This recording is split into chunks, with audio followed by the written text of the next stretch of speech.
Hello everyone, नमस्कार। स्वागत है आपका अपने YouTube channel high education zone में। मैं हूं राज दोस्तों। लाइक शेयर सब्सक्राइब दोस्तों बाद में होते रहेंगे। बात कर लेते हैं डायरेक्ट अपने मुद्दे की। आज हम लेके आए हैं सिटी स्कैन क्लास 01। इस क्लास में लगभग हम 200 क्वेश्चन कवर करेंगे। 200 क्वेश्चन वो दोस्तों जो प्रीवियस ईयर एग्जाम के अंदर पूछे गए हैं, बार बार रिपीट हुए हैं। आने वाले एग्जाम में उससे मिले जुले क्वेश्चन किस प्रकार से पूछे जा सकते हैं, वो भी हम इसी वीडियो के थ्रू कवर कर लेंगे। चलो बिना टाइम बर्बाद किए शुरू करते हैं आज के इस सेशन से। तो देखिए, सबसे पहला जो क्वेश्चन हमारा रहेगा वो रहेगा चालक से संबंधित, रेजिस्टेंस से संबंधित। क्योंकि ऐसा कोई एग्जाम होता नहीं जिसमें रेजिस्टेंस से संबंधित कोई क्वेश्चन पूछा ना जाए। ठीक है, तो सबसे पहला क्वेश्चन है हमारा, चालक का अनुप्रस्थ काट का क्षेत्रफल बढ़ने से प्रतिरोध। अनुप्रस्थ काट क्षेत्रफल को दोस्तों कहते हैं क्रॉस सेक्शन एरिया। ठीक है, तो एरिया से संबंधित या दोस्तों लेंथ से संबंधित क्वेश्चन एग्जाम में पूछे ही जाते हैं, तो थोड़े से कंफ्यूजन होती है उनमें। लेकिन ये डाउट जो है अभी आपका क्लियर हो जाएगा। तो देखिए दोस्तों, एक चालक, कोई भी चालक मतलब कोई भी तार है। इस तार का रेजिस्टेंस दोस्तों 2 ओम है। कितना है? 2 ओम। इस तार की लंबाई है 1 मीटर। कितनी है? 1 मीटर। इस तार की लंबाई को बढ़ा के कर दिया जाए 2 मीटर। कितना किया जाए? 2 मीटर। तो 2 ओम इसका था, लंबाई बढ़ाने पे 2 ओम इसका हो जाएगा, तो टोटल रेजिस्टेंस कितना हो जाएगा? 4 ओम। यानी लंबाई के समानुपाती होता है हमारा रेजिस्टेंस। जैसे जैसे लेंथ बढ़ती है किसी भी कंडक्टर की, तो रेजिस्टेंस भी उसी अनुपात में बढ़ता जाता है। सबसे पहले तो ये क्वेश्चन पूछा जाता है। इसकी लैंग्वेज कैसे देते हैं? किसी भी चालक की लंबाई 1 मीटर है, उस चालक को एक बार 2 गुना कर दिया जाए और फिर उसका क्रॉस सेक्शन एरिया यानी मोटाई उसकी बढ़ा दी जाए, तो ज्ञात रेजिस्टेंस क्या होगा? इस प्रकार से सम से रिलेटेड क्वेश्चन दिए जाते हैं। उसमें कोई स्टेटमेंट नहीं होती या 2 4 5 ऐसे नहीं होता, सीधा लंबाई बढ़ा दी जाए, मोटाई बढ़ा दी जाए, तो प्राप्त रेजिस्टेंस क्या होगा? इस प्रकार से क्वेश्चन पूछे जाते हैं। ठीक है, तो ये लिखा हुआ है आर इक्वल टू लेंथ जो है वो है इसके समानुपाती, एरिया जो है वो है क्या है? इसके उल्टे अनुपाती। जैसे एक पाइप का एग्जांपल लेके दोस्तों हम समझने की कोशिश करें, तो खुली पाइप होगी, जितनी पाइप की मोटाई ज्यादा होगी उतना ही इसमें से पानी जो होगा वो क्या होगा? ज्यादा निकलेगा। अगर रेजिस्टेंस भी सेम है, ठीक है, अगर पाइप की मोटाई ज्यादा है तो बाधा क्या आएगी? कम आएगी। अगर पाइप की मोटाई आधी कर दें, इतनी ही रख लें हम, आधी कर दी, तो अब इसमें बाधा क्या आएगी? ज्यादा आएगी। यानी रेजिस्टेंस जो हो जाएगा वो इसका ज्यादा होगा, इस पूरे का अगर देखें तो वो कम होगा। देखिए 3 से 4 बातें हमें सिर्फ ध्यान रखनी है। सबसे पहले लेंथ, तार जितना लंबा होगा प्रतिरोध उतना ही ज्यादा होगा। सिंपल सी बात है, इसमें कोई समझने वाला लॉजिक है नहीं। मोटाई, मोटाई भी लिख देते हैं कई बार। कई बार अनुप्रस्थ क्षेत्रफल लिख देते हैं, कई बार क्रॉस सेक्शन एरिया लिख देते हैं। तो तीनों ही नाम एक दूसरे से मिले जुले हुए हैं। हिंदी में कहते हैं अनुप्रस्थ क्षेत्रफल, इंग्लिश में कहते हैं क्रॉस सेक्शन एरिया। तार जितना मोटा होगा प्रतिरोध उतना क्या होगा? कम होगा। देखिए, ये हमारा एक वायर है, इसका रेजिस्टेंस 2 ओम है। इसकी मोटाई अगर डबल कर दी, ये वाली मोटाई यानी थिकनेस इसकी डबल कर दी, तो अब इसका क्या हो जाएगा? रेजिस्टेंस 1 ओम, आधा हो जाएगा। ऐसे ही क्वेश्चन पूछे जाते हैं। ठीक है, अब एक बार मैं ये अगली लाइन और पढ़ देता हूं, फिर एक स्टेटमेंट और सोल्व करते हैं। सामग्री का प्रकार अलग अलग धातुओं को रेजिस्टिविटी अलग अलग होता है। जैसे कि तांबे का प्रतिरोध एल्यूमिनियम से कम, यानी कॉपर का कंडक्टर हम क्यों वायरिंग में इस्तेमाल करते हैं? क्योंकि एल्यूमिनियम के मुकाबले इसका रेजिस्टेंस कम होता है। क्या होता है? आर जो होता है वो कॉपर का कम होता है, एल्यूमिनियम की वायर का ज्यादा होता है। एल्यूमिनियम की वायर दोस्तों हीट ज्यादा होती है, कॉपर की जो वायर होती है वो कम हीट होती है।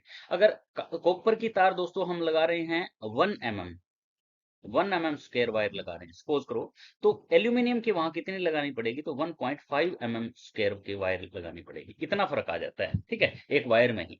अच्छा, अगला 4 नंबर पॉइंट क्या है? तापमान, टेम्परेचर। ज्यादातर धातुओं में तापमान बढ़ने से प्रतिरोध बढ़ता है। सिंपल सी बात है, धातुओं का तापमान जैसे जैसे बढ़ेगा वैसे वैसे रेजिस्टेंस भी क्या होता है? बढ़ता है। लेकिन कुछ पदार्थ ऐसे भी है जिनका रेजिस्टेंस तापमान बढ़ने से घटता है, उल्टा भी चलता है। ये कौन से होते हैं? Number 1 carbon, number 2 semiconductor. Semiconductor में हमारे हमारा सिलिकॉन आ जाता है, जर्मेनियम आ जाता है, ये हमारे सेमीकंडक्टर भी आ जाते हैं। तो मुझे नहीं लगता इस प्रकार की स्टेटमेंट अगर आपको दी जाए तो आप जो है उसको सोल्व नहीं कर पाओगे। चलिए मैं एक स्टेटमेंट आपको देता हूं, आपको कमेंट बॉक्स के अंदर उसका रिप्लाई करना है। देखिए, हाँ, तो एक तार का, देखिए स्टेटमेंट आपको ध्यान से पढ़नी है। एक तार का रेजिस्टेंस 2 ओम है। कितना है? 2 ओम है, उस तार की लंबाई 2 गुना कर दी जाती है, 2 गुना कर दी जाती है। वह मोटाई भी 2 गुना कर दी जाती है। ज्ञात रेजिस्टेंस ज्ञात करो। ज्ञात रेजिस्टेंस मतलब प्राप्त, तो अब क्या रेजिस्टेंस होगा, ठीक है, 2 ओम का रेजिस्टेंस था, उस तार की लंबाई क्या कर दी 2 गुना, और मोटाई भी क्या कर दी 2 गुना। अब आपको रेजिस्टेंस बताना है। ऑप्शन में दे देता हूं, option A 4 ohm, option B 6 ohm, option C 2 ohm, option D 3 ohm. ये मैंने ऑप्शन दे दिए, इन ऑप्शन में से आपको चूज करके बताना है कि उस तार का रेजिस्टेंस कितना होगा। ठीक है, इस तार का अगर आप क्वेश्चन बता सकते हो अपने कमेंट बॉक्स में, तो मेरा समझाने का जो औचित्य था वो सफल हो गया। आपको ये टॉपिक जो है वो रेजिस्टेंस वाला जो है वो समझ में आ चुका है। 2 क्वेश्चन और बताने हैं आपको। चालक की लंबाई बढ़ने पे प्रतिरोध, कमेंट बॉक्स में रिप्लाई करना है। अगला है चालक का विशिष्ट प्रतिरोध, यानी स्पेसिफिक रेजिस्टेंस किन बातों पर निर्भर करता है। बहुत ज्यादा इंपॉर्टेंट क्वेश्चन है, इसका आंसर मैं बता देता हूं। चालक की बनावट पर निर्भर करता है। स्पेसिफिक जो रेजिस्टेंस होता है ना दोस्तों चालक का, किसी भी कंडक्टर का, वो उसकी बनावट पर यानी पदार्थ पर निर्भर करता है। इस क्वेश्चन का कमेंट बॉक्स के अंदर आपको रिप्लाई करना है, आंसर देना है। ठीक है, मेरे हिसाब से आपको ये टॉपिक समझ में आ गया होगा। आगे जब भी क्वेश्चन पूछा जाएगा तो आप आसानी के साथ इसको कर पाओगे। चलिए, अगला जो क्वेश्चन है, एक कैपेसिटर स्टार्ट मोटर सैद्धांतिक रूप से है। कैपेसिटर स्टार्ट, देखिए दोस्तों, कैपेसिटर सबसे पहले बताना चाहूंगा मैं, एक आती है दोस्तों परमानेंट कैपेसिटर मोटर।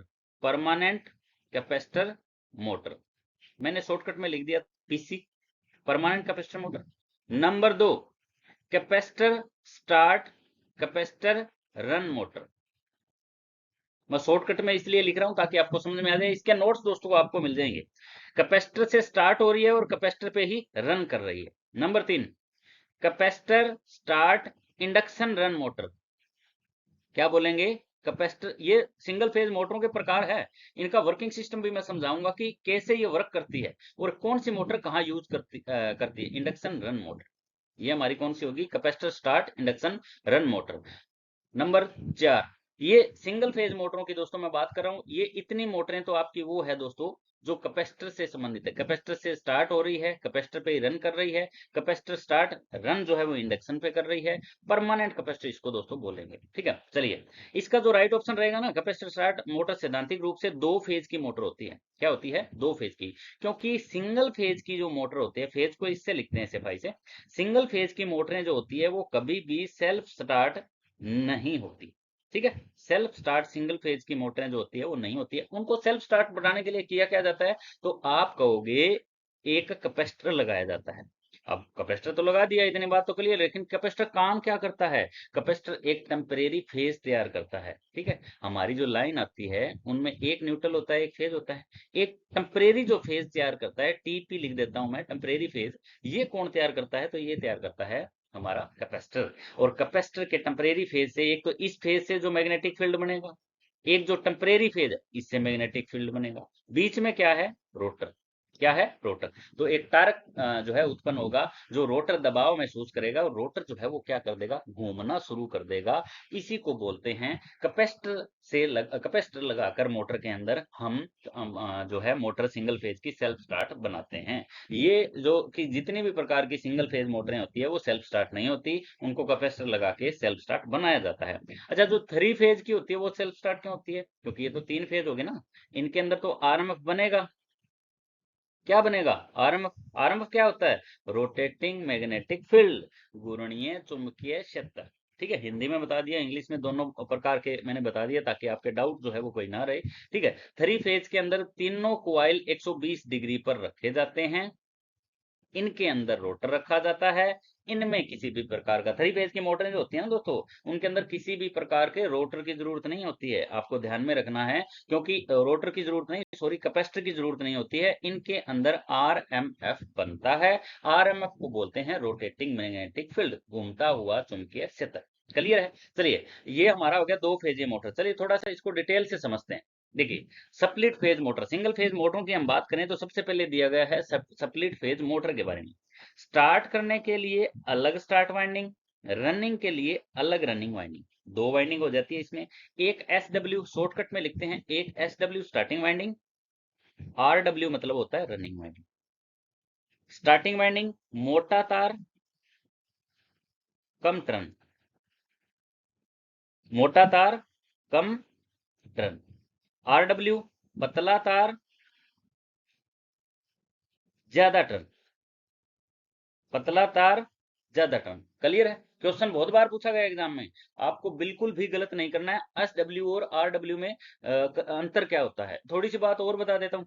देखिए 36 नंबर की वायर यूज की जाती है। जो मोटा तार कम टर्न होती है वो तो होती है 34 नंबर की तार। कौन सी? 34। पतला तार RW बनती है, रनिंग वाइंडिंग बनती है 36 नंबर की तार की। अब ये 36 नंबर कौन सा है भाई? ये SWG की बात कर रहा हूं मैं, SWG standard wire gauge. 34 number की तार यूज करते हैं हम हमारी स्टार्टिंग वाइंडिंग के अंदर। अब SWG क्या होता है? Standard wire gauge, stainless steel का बना होता है।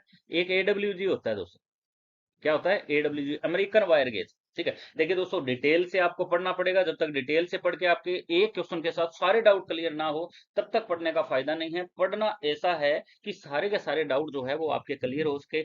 इसीलिए हम जो है बेच के अंदर ऐसी ही PPT फाइल से आपको समझाने की कोशिश कर रहे हैं, ताकि एक ही क्वेश्चन के साथ सारे के सारे क्वेश्चन ही कवर हो जाए। कुछ बच्चे ही ना, जब कुछ बचेगा नहीं तो फिर एग्जाम करेक्ट करना मेरे हिसाब से कोई बड़ी बात नहीं है। एक बार हमारी वीडियो देख लो सारी, फिर देखना एग्जाम देके कि क्या पढ़ाया गया है और एग्जाम में क्या आया। ठीक है। चलिए, हम उस पे नहीं जाते हैं। तो ये हमारा हो जाता है पतला तार ज्यादा टर्न, ये मैंने समझा दिया है। ये जो लगा हुआ है ना दोस्तों, ये सारी कहानी जो है वो इसकी, इसको बोलते हैं CFS। CFS क्या बोलते हैं? CFS। CFS का पूरा नाम सेंट्रीफ्यूगल स्विच, मोस्ट इंपोर्टेंट है। अब ये वर्क कैसे करता है? देखिए, ये जो मोटर होती है स्प्लिट फेज मोटर, इसकी स्टार्टिंग वाइंडिंग के सीरीज में क्वेश्चन पूछा जाए कि स्टार्टिंग वाइंडिंग के सीरीज में स्प्लिट फेज मोटर में कौन सा स्विच लगा होता है, ऑप्शन दे दिया, centrifugal switch, intermediate switch, one way switch, two way switch. तो आपको ये ध्यान में रखना है। ये स्विच वर्क कैसे करता है? इसके अंदर बायोमेटेलिक स्ट्रिप लगी होती है दोस्तों, बायोमेटेलिक स्ट्रिप लगी होती है। वो जैसे ही हीट होती है, थोड़ी सी हीट होती है, तो जो ये सर्किट जुड़ा हुआ है ना, इसको, इस सर्किट को क्रैक कर देती है, तोड़ देती है।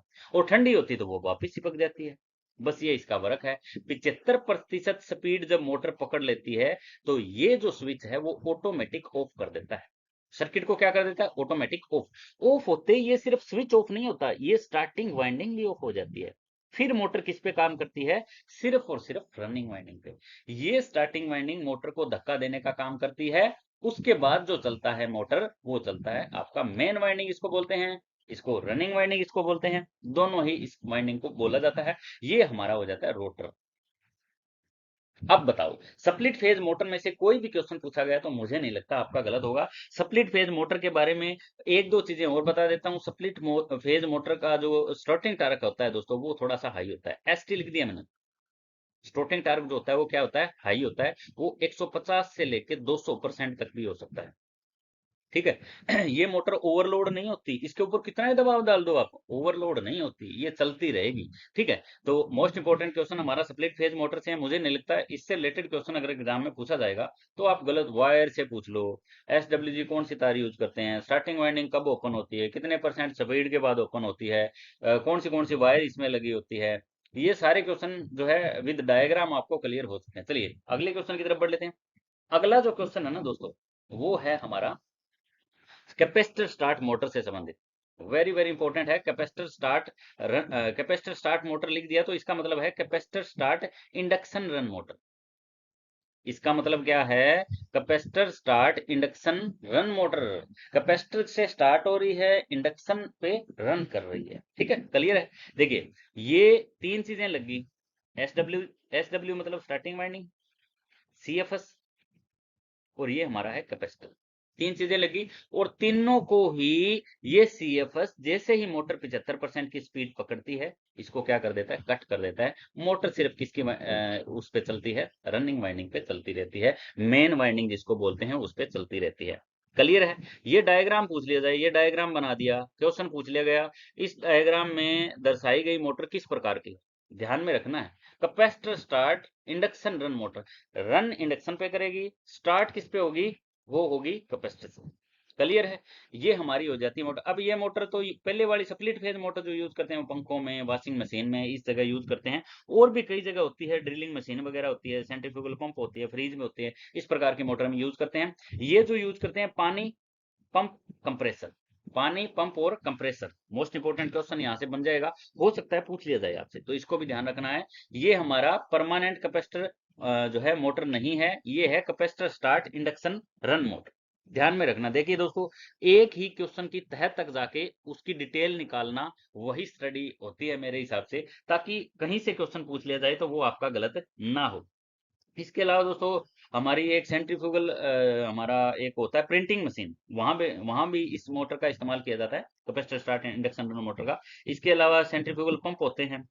हरा चारा काटने वाली मशीन नहीं देखी आपके घरों में होती है, वो यही तो होती है, यही होती है इसके अंदर। ठीक है, एक दो कैपेसिटर लगे हुए, वैसे कि एक लगा हुआ, लेकिन लगा इसके यहाँ यही होता है सीरीज के अंदर, ताकि जो कैपेसिटर जो मोटर है वो 75% की स्पीड पे पहुंचे और ये सर्किट को काट दे, और इस पे मोटर हमारी चलती रहेगी। अगला है capacitor start capacitor run motor. इसका मेरे को लगता नहीं कि अब मैं समझा पाऊँ। ठीक है, ये आपको अच्छे से खुद ही समझ में आ गई होगी।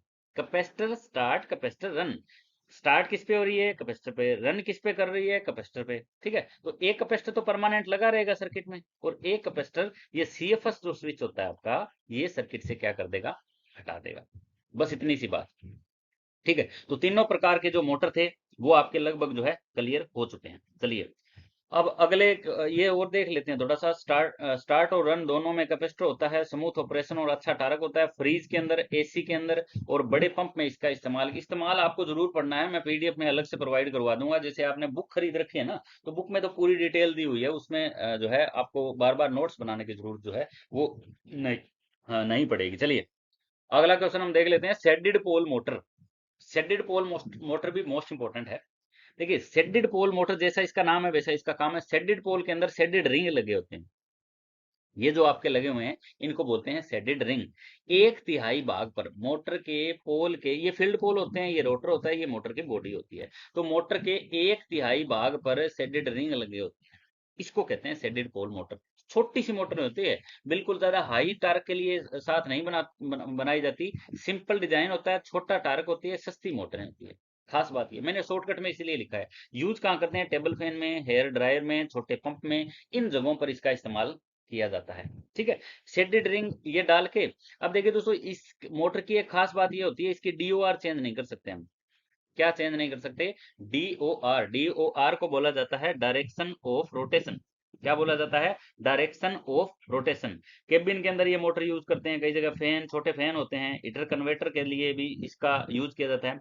मोटरों का इनका जो खास बात ये होती है कि इनका कम टारक होता है, स्टार्टिंग टारक भी बहुत कम होता है, और वहां पर इस्तेमाल ज्यादा करते हैं जहां पे छोटे छोटे जगह, खिलौनों के अंदर बहुत सारी शेडेड पोल मोटरें आती है। ठीक है, चलिए अगली मोटर पढ़ लेते हैं जो मोस्ट इंपोर्टेंट है, वो आपकी है हमारी यूनिवर्सल मोटर। यूनिवर्सल मोटर का को किस दूसरे नाम से भी जाना जाता है। ठीक है दोस्तों, यूनिवर्सल मोटर को दूसरे किस नाम से जाना जाता है, तो आप कहोगे AC series motor. AC series motor को यूनिवर्सल मोटर के नाम से भी जाना जाता है। एसी और डीसी दोनों पे ये चल सकती है, मोस्ट इंपोर्टेंट है। उसके बाद क्या क्वेश्चन पूछा जाएगा, ऐसी कौन सी मोटर है जो एसी डीसी दोनों पे काम करती है, तो आप कहोगे यूनिवर्सल मोटर। यूज कहाँ करते हैं, mixer, drill machine, vacuum cleaner आदि में इसका इस्तेमाल करते हैं। अब ड्रिल मशीन आपने देखी है ना, इलेक्ट्रिक ड्रिल मशीन जिसके अंदर कम्यूटेटर भी लगा होता है, ये तो पहली मोटर है जिसके अंदर कम्यूटेटर भी लगा होता है। एसी डीसी पे दोनों पे चलने वाली। लगभग इस मोटर के अंदर दो ही पोल होते हैं, एक ये, एक नॉर्थ और एक साउथ। जब दो पोल होते हैं दोस्तों, तो आरपीएम कितने होते हैं बताइएगा जरा। ठीक है, चलिए मैं निकाल के बताता हूँ। एफ 120 आरपीएम, इसके आगे लिखेंगे पोल। क्या लिखेंगे, पोल। चलिए अब देखते हैं इसको सॉर्ट आउट करके। 50 फ्रीक्वेंसी है, 120 आपका क्या होता है, स्थिरांक। मैं पोल निकालने का फार्मूला आपको बता रहा हूँ। ये मोटर जो घूमती है 3000 आरपीएम पे घूमती है। कितने आरपीएम पे, 3000 आरपीएम पे। चलो इसको थोड़ा सा कट करके देखते हैं। ये हमारा 6 पे और 6 पे, ये गया 2 पे, तो ये दो पोल आ गए। पोल इक्वल टू कितने आ गए, 2। ऐसे आप पोल निकाल सकते हैं। आरपीएम निकालने पड़ जाए, पोल दे दिए गए हैं तो क्या करेंगे, पोल आरपीएम यहां ले आओ और पोल यहां ले आओ, बस इतना ही काम करना है। देखिए कैसे, एफ 50 दिया हुआ है, 120 दिया हुआ है, पोल कितने दिए हुए हैं, 2, बस क्या निकल जाएगा, आरपीएम, राउंड पर मिनट। इसका फुल फॉर्म नहीं पता है तो याद कर लीजिएगा, राउंड पर मिनट। ठीक है, अब इसको काटते हैं हम, तो ये 25 पे जाएगा और इसको हम गुणा करेंगे इससे, तो ये हमारा आ जाएगा 3000, क्या आ जाएगा, 3000 आरपीएम।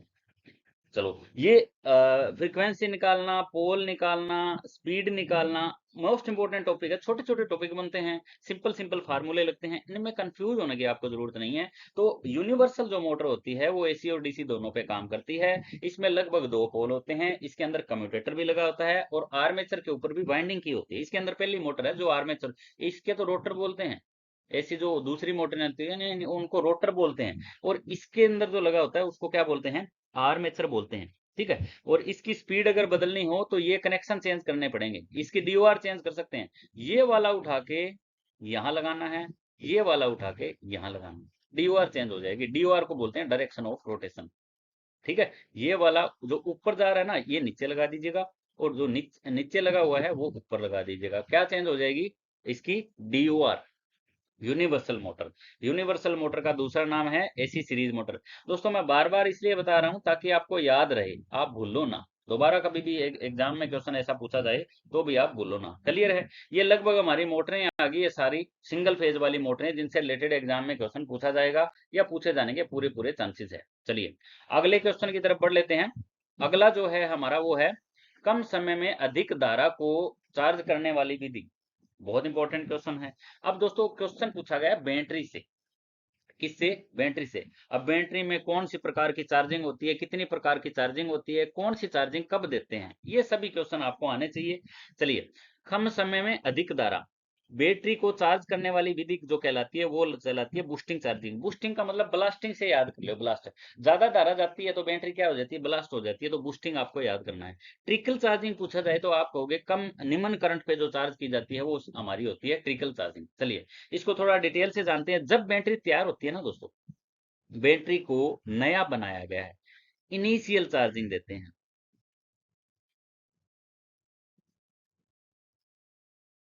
बैटरी को नया बनाया गया, कौन सी चार्जिंग लेंगे, इनिशियल चार्जिंग, इसको आरंभिक चार्जिंग भी बोलते हैं दोस्तों, आरंभिक चार्जिंग। ठीक है, प्रारंभिक चार्जिंग, आरंभिक चार्जिंग इसको बोलते हैं, इनिशियल चार्जिंग इसको बोलते हैं। निम्न करंट पर बहुत ही ज्यादा, जब बैटरी का निर्माण होता है, जब बैटरी को नया बनाया जाता है तो उसको करंट को बहुत निम्न दर पे, निम्न दर पे करंट देकर उसको चार्ज किया जाता है, फिर उसको डिस्चार्ज किया जाता है, फिर उसके अंदर इलेक्ट्रोलाइट डाला जाता है। क्योंकि फर्स्ट टाइम जो इलेक्ट्रोलाइट दोस्तों डालते हैं ना, इलेक्ट्रोलाइट तो समझते हो ना, जो इसके अंदर तनुगंधक का अम्ल मिलाया जाता है, हिंदी में बोले तो, है ना। इसको जो तनुगंधक का एसजी होता है उसको किससे मापते हैं, एसजी मतलब क्या होता है, स्पेसिफिक ग्रेविटी, अपेक्षित घनत्व हिंदी में बोले तो, अपेक्षित घनत्व, स्पेसिफिक रेजिस्टेंस बोल देते हैं। ठीक है, तो ये मापने के लिए जो है इसके अंदर इलेक्ट्रोलाइट होता है उसका यूज करते हैं। अपेक्षित घनत्व या स्पेसिफिक रेजिस्टेंस से हमें ये पता चल जाता है कि बैटरी कितनी चार्ज है। जो मापते हैं उस मीटर को क्या कहते हैं, उसको कहते हैं हाइड्रोमीटर। क्या कहते हैं, हाइड्रोमीटर, मोस्ट इंपोर्टेंट है। चलिए, इनिशियल चार्जिंग होगी जब बैटरी को नया बनाया जाता है, तो सबसे पहले जो है नॉर्मल चार्ज पे जो है इसको चार्ज किया जाता है, और फर्स्ट टाइम फुल चार्ज होने के बाद बैटरी की स्पेसिफिक ग्रेविटी जो हो जाती है वो हो जाती है 1250। ठीक है, और लगभग जो वोल्टेज है प्रति सेल की, जब नई बैटरी होती है तो उसकी 2.7 वोल्टेज तक प्रति सेल तक पहुंच जाती है। ये इंपॉर्टेंट है क्वेश्चन। ठीक है, अब छोटा सा दोस्तों एक और टॉपिक बनता है इसमें इंपॉर्टेंट, मैं करवा देता हूं क्योंकि एग्जाम में क्वेश्चन वहां से पूछा जाता है। ये तो हमारी चार्जिंग से संबंधित था। चलो चार्जिंग मैं पहले और बता देता हूँ, बूस्टिंग चार्जिंग की बात करते हैं। नंबर दो, इनिशियल चार्जिंग के बाद आती है बूस्टिंग चार्जिंग। बूस्टिंग चार्जिंग का मतलब होता है ज्यादा करंट देकर चार्ज करना। अब ये चार्जिंग की जरूरत कैसे पड़ी, जानना तो ये भी जरूरी है कि ये बूस्टिंग चार्ज की हमें क्यों जरूरत पड़ी। तो कुछ बैटरियां ऐसी होती है जैसे ट्रकों की बैटरियां, ट्रकों की, उसके बाद बसों की, उसके बाद रेलगाड़ी भी ले सकते हैं, ट्रैक्टर भी ले सकते हैं। क्वेश्चन पूछा गया ट्रकों की बैटरी को किस प्रकार की चार्जिंग दी जाती है, तो आप कहोगे बूस्टिंग चार्जिंग दी जाती है। इंपॉर्टेंट क्वेश्चन बनता है। बसों की, ट्रैक्टर की, रेलगाड़ियों की, जहां हमें बैटरी तुरंत चाहिए, क्या चाहिए, बैटरी तुरंत चाहिए, तो उस जगह पर हम हम जो यूज करेंगे वो करेंगे बूस्टिंग चार्जिंग। क्लियर है? तो बूस्टिंग चार्जिंग यहाँ पे इस्तेमाल की जाती है और फुल करंट का एक चौथाई भाग अधिक करंट देकर चार्ज किया जाता है। जैसे 100 एम्पियर हावर की बैटरी है, एम्पेयर हावर बैटरी की क्षमता किस में मापते हैं, थोड़ा सा ये भी हमें ध्यान रखना है, एम्पेयर हावर में मापते हैं। तो इसमें 25 एम्पेयर का अधिक करंट देकर इसको चार्ज करेंगे, ये भी ध्यान में रखना आपको। ठीक है, करंट को किस में मापा जाता है, एम्पेयर में। चलिए, जो मैं मेन टॉपिक समझा रहा था वो समझा देता हूँ, ये तो लगभग आ गया होगा आपको समझ में। तीसरा जो था वो था ट्रिकल चार्जिंग। ट्रिकल चार्जिंग, अब ट्रिकल चार्जिंग क्या होती है। अब सेल को हमें लंबे समय तक रखना है, मान लो हमें 1 महीने के लिए घर से बाहर जाना है, तो हमारी बैटरी को कौन सी चार्जिंग देंगे, क्योंकि हमें यूज ही नहीं करना ना, तो निम्न दर यानी लो करंट देकर हम चार्ज करेंगे बैटरी को। ठीक है, निम्न दर का मतलब है लो से लो करंट पे लगा देंगे, उसको बोलते हैं ट्रिकल चार्जिंग। ठीक है, अब इसकी जरूरत क्यों पड़ी, अब करनी क्यों हमें ये चार्जिंग, क्योंकि अगर ये नहीं लगाएंगे ना तो सल्फेशन नाम का फॉल्ट हो जाएगा। कौन सा फॉल्ट हो जाएगा, सल्फेशन नाम का। ये सल्फेशन होता क्या है, ये टर्मिनल जो होते हैं ना भाई, इसके ऊपर लेड सल्फेट की तह जम जाना, लेड सल्फेट की तह जम जाना, इसको कहते हैं सल्फेशन। क्या कहते हैं, सल्फेशन। इसको गर्म पानी से साफ करेंगे, और जो अगर यहाँ कोई हमारा ढीला है कनेक्शन, तो उसको हम क्या करेंगे, ठीक करेंगे। तो ये हल्के फुल्के क्वेश्चन आपके बनते हैं जो इंपॉर्टेंट बनते हैं। चलिए, अब हम बात कर लेते हैं हमारे फॉल्टों की। मैंने पहला फॉल्ट बता दिया सल्फेशन, क्या बता दिया, सल्फेशन। दूसरे फॉल्ट की मैं बात करूं तो उसको कहते हैं बकलिंग, बकलिंग। नंबर 3 की फॉल्ट बात करूं तो उसको बोलते हैं सेडिमेंटेशन। क्लास को 2 बार जरूर देखना दोस्तों, एक बार में कुछ समझ में आने वाला है नहीं। ठीक है, 2 बार देख ली, डाउट क्लियर। इसमें से 4 से 5 क्वेश्चन आपको एक फाइनल एग्जाम में देखने को मिल जाएंगे। सल्फेशन क्लियर है। सल्फेशन को, इसको गर्म पानी से धो के साफ करेंगे, या रेगमार से जो है ये पॉइंट साफ करेंगे और दोबारा जो है डिले कनेक्शन कस देंगे। बकलिंग जो फॉल्ट होता है वो होता है दोस्तों बैटरी की प्लेटों का मुड़ जाना। ये प्लेटें दिखाई दे रही है ना, इनके अंदर जो है थोड़ा सा घुमाव आ जाता है, बल पड़ जाता है, जिसको बकलिंग कहते हैं। बकलिंग के लिए बैटरी की प्लेटों को बाहर निकाल के कम दबाव देके जो है थोड़ा सा सीधा करने की कोशिश करते हैं। वैसे तो रिपेयरेबल नहीं होती बैटरी के फॉल्ट, वैसे बुक्स के अकॉर्डिंग ये बताया गया है कि इसको कम दबाव देके ठीक कर सकते हैं। बकलिंग होता क्यों है, ये भी जानना जरूरी है। हाई करंट से बैटरी को डिस्चार्ज करना, हाई करंट से बैटरी को क्या करना, डिस्चार्ज करना। ज्यादा करंट देकर ही तो चार्ज कर रहे हैं, बूस्टिंग ही चार्ज कर रहे हैं, बूस्टिंग का मतलब ज्यादा करंट देकर चार्ज करना। और हाई करंट से बैटरी को क्या कर रहे हैं, डिस्चार्ज करना, हैवी लोड लगा के। ठीक है, तो ये प्रकार का जो काम करते हैं तो उसमें आता है बकलिंग। ये तीनों ही फॉल्ट इसी तरीके से आते हैं। चाहे आपका सल्फेशन है, सल्फेशन भी इसी तरह आता है। सेडिमेंटेशन क्या होता है ये मैं बताता हूँ। देखिए, बैटरी की प्लेटों का टूटकर नीचे गिरना, नीचे स्टडर बने होते हैं, बैटरी का जो तल होता है ना दोस्तों, बेस होता है, तो उसके अंदर जो है कभी बैटरी आप जो है काट पीट के देखोगे, हम तो कॉलेज में एक्सपेरिमेंट करते रहते हैं तो वहां पता चलता रहता है। तो इनके जो पार्ट होते हैं ये टूट के नीचे गिरते रहते हैं। ठीक है, बैटरी के, तो बैटरी की प्लेटों का टूटकर जड़कर नीचे गिरना किस प्रकार का फॉल्ट शो करता है, तो आप कहोगे सेडिमेंटेशन। ऐसा कोई दोस्तों एग्जाम में तो नहीं होता ना जिनमें से ये 3 प्रकार के फॉल्ट ना पूछे जाएं, ये पूछे ही जाते हैं। ठीक है, यहाँ से क्वेश्चन बनता ही बनता है, चार्जिंग से नहीं देगा, पार्ट से दे देगा। ठीक है, अच्छा, सेल जो होते हैं ना दोस्तों, सेल, सेल के अंदर भी 2 प्रकार के फॉल्ट होते हैं। एक तो होता है लोकल एक्शन, लोकल एक्शन। अब 10-15 सालों से इसी में लगे हुए हैं दोस्तों, तो सारी चीजें ना टिप पे हो जाती है, बोलते नहीं है। ठीक है, बार बार रिपीट करते हैं ना दोस्तों, जब एक ही चीज को बार बार पढ़ते हैं, 15 सालों से यही चीजें पढ़ते आ रहे हैं, तो ये चीजें ना एकदम वैसे हो जाती है। तो आप भी इसको 2 बार 3 बार देखोगे ना वीडियो को, तो बहुत सारी चीजें आपको याद हो जाएगी। दूसरा फॉल्ट होता है पोलराइजेशन। ठीक है, सेलों के अंदर ये 2 फॉल्ट होते हैं, बैटरी के अंदर ये 3 फॉल्ट होते हैं। क्लियर है? तो इसमें से कोई भी क्वेश्चन पूछा जाएगा ना तो वो आपको बिल्कुल भी गलत जो है नहीं करना है। चलिए, अगले क्वेश्चन की तरफ बढ़ लेते हैं। अगला क्वेश्चन क्या है, 1000 वाट की विद्युत प्रेस है, पावर लिख लेते हैं। 1000 वाट, पावर को किस में मापते हैं, वाट में। रेजिस्टेंस को किस में मापते हैं, ओम। वोल्टेज को किस में मापते हैं, वोल्ट में। करंट को किस में मापते हैं, एम्पेयर में। क्लियर है? ये मापने की इकाइयां हैं। एक ट्रिकली वीडियो में मैं बनाकर क्लियर करवाने की पूरी पूरी कोशिश करूंगा। दूसरे की दी हुई है 500 वाट पावर। ठीक है। पावर होती कैसे है? वोल्टेज और करंट के गुणनफल को क्या कहते हैं? पावर कहते हैं। रेजिस्टेंस किसे कहते हैं? जो हमारे इलेक्ट्रॉनों के प्रवाह में जो बाधा आती है उसको रेजिस्टेंस कहते हैं। वोल्टेज किसे कहते हैं? जो इलेक्ट्रॉनों को सर्किट में चलाता है, धक्का मारता है, वोल्टेज होती है। करंट क्या होती है? इलेक्ट्रॉनों के प्रवाह को क्या कहते हैं? करंट कहते हैं। छोटी छोटी डेफिनेशन है, इंपॉर्टेंट है। जो बेसिक से पढ़ रहे हैं उनको थोड़ा सा जो है क्लियर हो गया होगा। 1000 वाट की विद्युत इस्त्री यानी विद्युत प्रेस द्वारा खपत की गई ऊर्जा 500 वाट की विद्युत इस्त्री के द्वारा खपत की गई ऊर्जा से क्या होगी? अधिक ही तो होगी। 1000 वाट की तुलना की गई है किससे? 500 वाट से। 1000 वाट की विद्युत इस्त्री द्वारा खपत की गई ऊर्जा 500 वाट के मुकाबले तो ज्यादा ही होगी।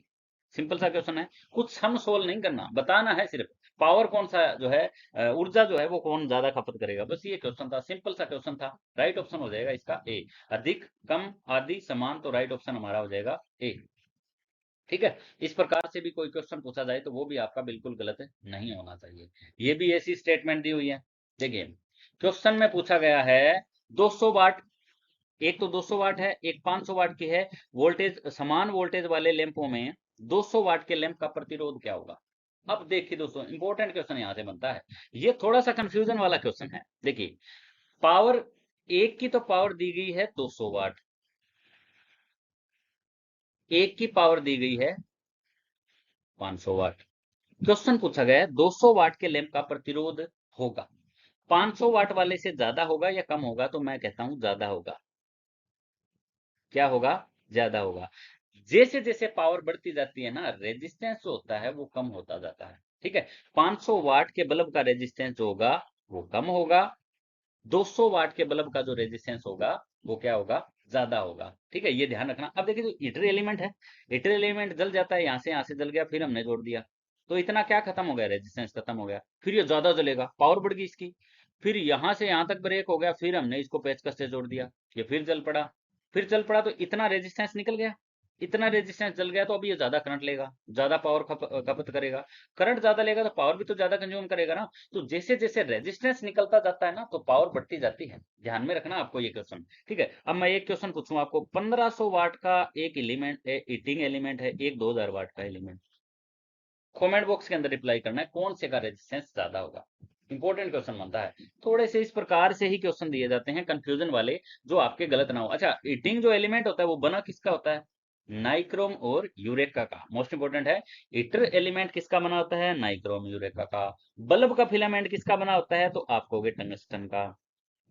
किसका? टंगस्टन का। टंगस्टन में क्या खास बात है? चमकना शुरू कर देता है। ठीक है। जैसे ही इसमें से करंट गुजरता है तो एकदम से नाचना शुरू कर देगा, चमकना शुरू कर देगा। ठीक है।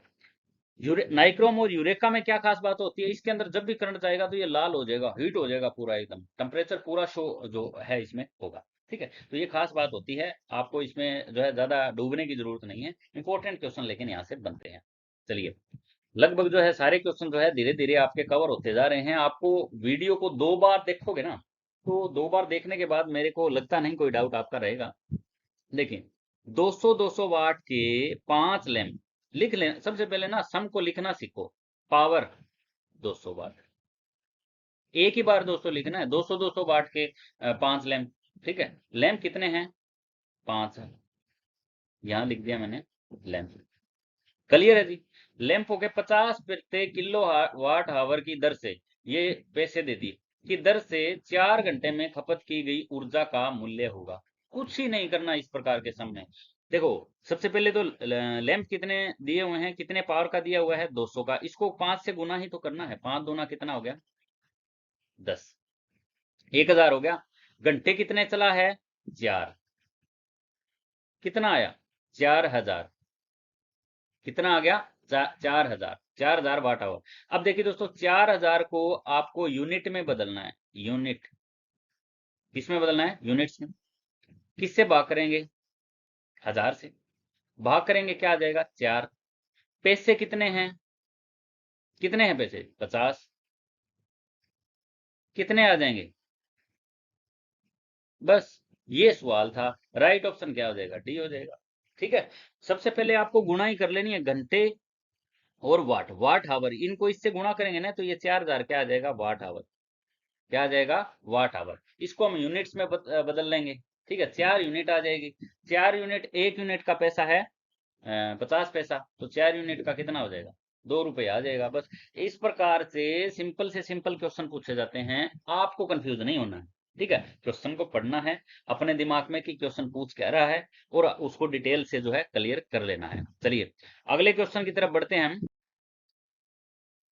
अगला क्वेश्चन है दोस्तों हमारा, निम्न में से कौन यांत्रिक चोट के विरुद्ध, यानी जो यांत्रिक चोट लगती है किसी भी केबल को, विरुद्ध एक केबल की सुरक्षा जो है करता है।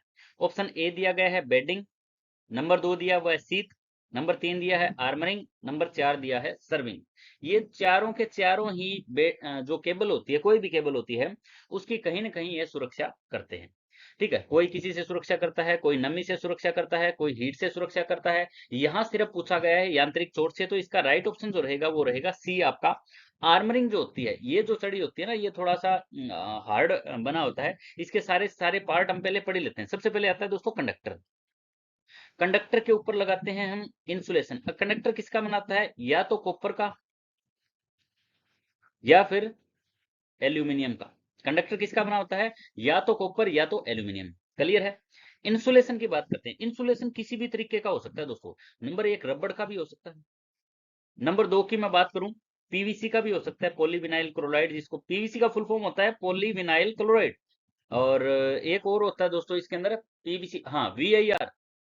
क्या होता है वीआईआर, ये क्वेश्चन स्किप हो गया। वीआईआर का फुल फॉर्म होता है वेल्केनाइज्ड इंडियन रबड़। ये भी क्वेश्चन इंपॉर्टेंट बनता है, ठीक है। तो जो केबल के अंदर जो सबसे पहला जो भाग था ना हमारा कोर, ठीक है, कोर जो सुरक्षा करता है, तो कोर तो चलो चालक हो जाता है। नंबर 2 पे आता है इंसुलेशन। केबल के अंदर क्या आता है, इंसुलेशन, ये वाला, ठीक है। इंसुलेशन स्क्रीन या इंसुलेशन इसको बोलते हैं, ठीक है। चलिए उसके बाद गट्टा पर्चा भी हो सकता है इंसुलेशन। क्या हो सकता है, गट्टा पर्चा। इंसुलेशन की बात कर रहे हैं, इसकी बात कर रहे हैं, ठीक है। उसके बाद क्या हो सकता है, एस्बेस्टस भी हो सकता है, एस्बेस्टस, ठीक है। चलिए ये इंसुलेशन की बात होगी। हम बात करते हैं डायरेक्ट शीट की। किसकी बात करेंगे, मेटेलिक शीट की। ये मेटल की भी बनी होती है और लेड की भी बनी होती है। शीट की हम बात करें तो केबल में नमी रोकने के लिए क्वेश्चन पूछा गया, केबल में नमी रोकने के लिए कि कौन सा सुरक्षा प्रदान करता है, तो आप कहोगे शीट। कौन सा सुरक्षा प्रदान करता है, तो आप कहोगे शीट। केबल में नमी को रोकने के लिए और वोल्टेज तनाव को कम करने के लिए इस्तेमाल किया जाता है हमारा मेटेलिक शीट। क्लियर है। उसके बाद आती है बेडिंग। उसके ऊपर चढ़ा होता है, ये दिखा, हाँ ये रहा बेडिंग। बेडिंग क्या होती है, बेडिंग की आर्मरिंग से यांत्रिक सुरक्षा करता है। बेडिंग क्या करता है, आर्मरिंग से यांत्रिक सुरक्षा करता है। किसकी, हमारी मेटेलिक शीट की। इसकी इससे सुरक्षित करता है, ठीक है। मतलब कहने का ये है, आर्मरिंग ऊपर चढ़ी होती है ना, आर्मरिंग से सुरक्षा प्रदान करता है शीट को। क्लियर है। ये हमारा होता है बेडिंग। बेडिंग किसकी बनी होती है, तो जूट या हेल्सियन क्लॉथ या आपके रेशेदार पदार्थ होते हैं कुछ, जूट, हेल्सियन, हेल्सियन नहीं हेसियन बोलते हैं इसको, हेसियन क्लॉथ, या फिर रेशेदार पदार्थ, इनसे बनी होती है। क्या क्या बनी होती है इनसे, बेडिंग। ये भी आपको ध्यान में रखना। उसके बाद आर्मरिंग आ गई। आर्मरिंग जो है बाहरी यांत्रिक चोटों से सुरक्षा प्रदान करने के लिए क्या लगी होती है, बाहरी यांत्रिक मैकेनिकल चोट से बचने के लिए क्या लगाया जाता है, तो आप कहोगे आर्मरिंग। आर्मरिंग किसकी बनी होती है, तो स्टील टेप की। स्टील टेप या पित्तल, किसकी बनी होती है, पित्तल। ये नोट्स प्रोवाइड करवा देंगे दोस्तों, ताकि आपको पढ़ने में किसी प्रकार की दिक्कत ना हो। सर्विंग, ऊपर एक रेशेदार एक और पदार्थ चढ़ा होता है इसके ऊपर, रेशेदार टाइप का। सर्विंग, सर्विंग सभी जो अंदर वाले भाग है ना, इनको सुरक्षा प्रदान करता है एक टाइप से, ठीक है। तो ये सभी के सभी भाग है, इंपॉर्टेंट है, क्वेश्चन यहाँ से पूछे जाते हैं, आपको बिल्कुल ध्यान में रखने हैं। क्वेश्चन ये पूछा गया है, PILC SAT single amount tapped, इसका फुल फॉर्म देखिए दोस्तों, PILC SAT। वैसे ऐसे नहीं लिखते इसको, ऐसे लिखते हैं PILC। एक तो होता है STA, एक होता है DTA। PILC, सी मैंने शायद इसमें ये वाला लिख दिया। अब पढ़िए इसका फुल फॉर्म, पी से पेपर, आई से इंसुलेटेड, लेड से एल से लेड, सी से कवर्ड, डी से डबल, टी से टेप्ड, ए से आर माउंट। फुल फॉर्म इतनी लंबी बनती है, बार बार पढ़ोगे याद भी हो जाएगी। ठीक है, paper insulated lead covered double taped armoured are mount, paper insulated lead covered single taped are mount. ये क्या था? सिंगल टेप्ड आर माउंट, ये उल्टा लिखा हुआ है थोड़ा सा। ठीक है, तो पीआईएलसी एसटीए केबल में चालक तार पर सर्वप्रथम चढ़ाए जाने वाला अचालक आवरण कौन सा होता है? तो आप कहोगे वार्निश युक्त कागज। क्या चढ़ा होता है? वार्निश युक्त कागज इसके ऊपर चढ़ाया जाता है। कौन सी केबल में? तो आप कहोगे पीआईएलसी एसटीए। पीआईएलसी एसटीए, पीआईएलसी आईएलसी एसटीए का फुल फॉर्म जो होता है वो होता है आपका पेपर इंसुलेटेड, पी से पेपर, आई से इंसुलेटेड, एल से लेड, सी से कवर्ड, डी से डबल, टी से टेप्ड, ए से अराउंड। डी से डबल हो जाएगा, एस से सिंगल हो जाएगा, बस इतना ही ध्यान में रखना, वो कुछ नहीं है। इस प्रकार की केबल अगर एग्जाम में पूछी जाए तो वो आपको बिल्कुल भी गलत जो है वो नहीं होनी चाहिए। ठीक है, तो ये हमारा केबल वाला था, इंपॉर्टेंट था, करना जरूरी था, क्योंकि केबल तो एग्जाम में पूछा ही जाता है ना। अगला क्वेश्चन देखिए दोस्तों, पावर फैक्टर बढ़ाने के लिए कैपेसिटर की रेटिंग होती है। तो पावर फैक्टर को इंप्रूव करने के लिए जो कैपेसिटर की रेटिंग होती है ना दोस्तों, वो KVAR होती है। KVAR, kilo volt ampere reactive, volt ampere, voltage kilo watt, kilo volt ampere. ठीक है, देखिए दोस्तों, एक सर्किट के अंदर पावर की कितनी डेफिनेशन हो सकती है? RLC सर्किट की बात कर लेते हैं। R/Z क्या कहते हैं? PF कहते हैं,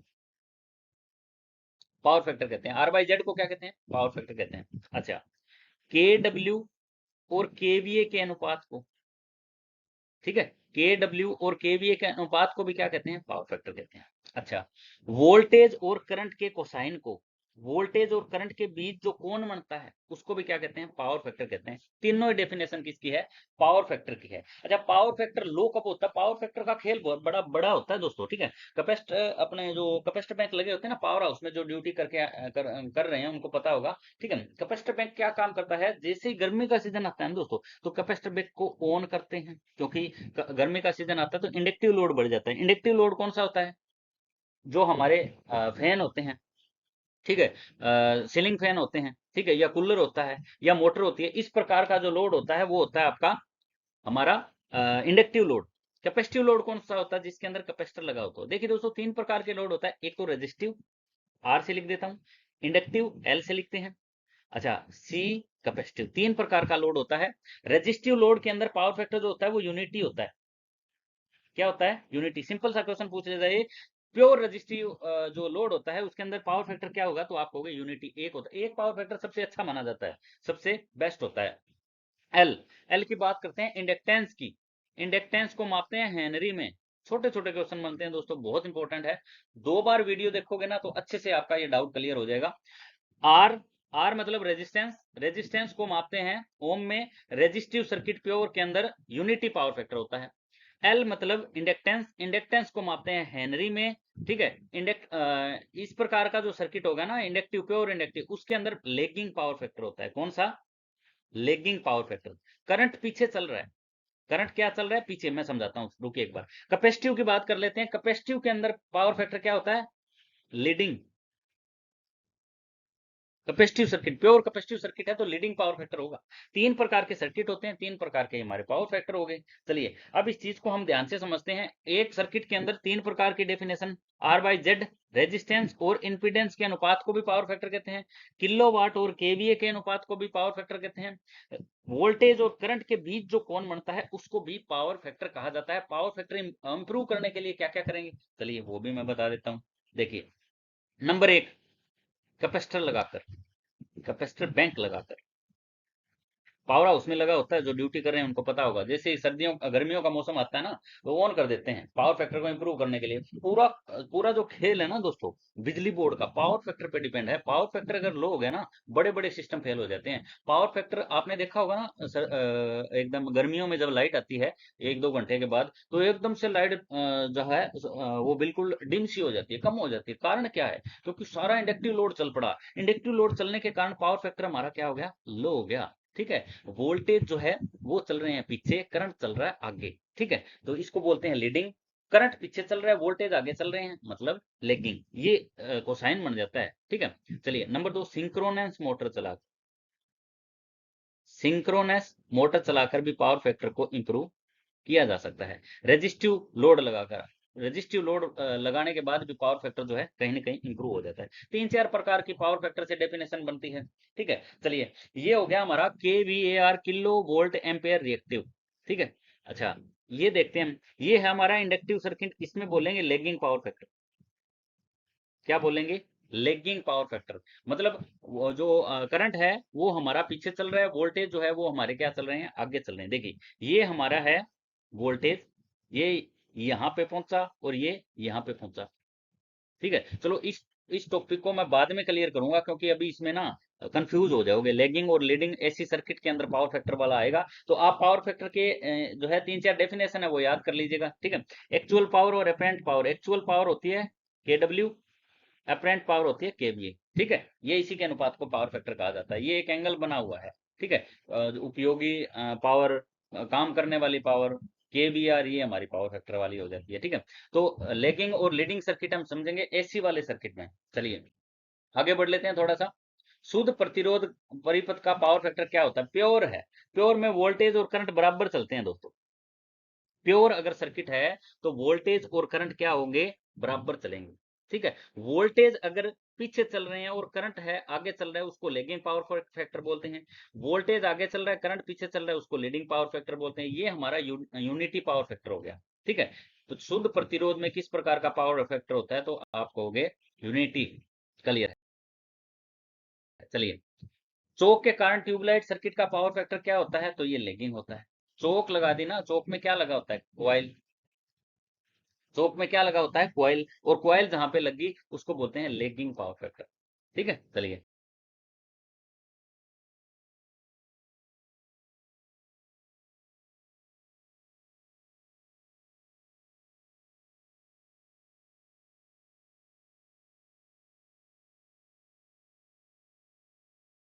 अगला क्वेश्चन और देख लेते हैं। इंडक्टिव रिएक्टेंस को मापा जाता है, एक तो होता है दोस्तों रेजिस्टेंस, रेजिस्टेंस को मापते हैं।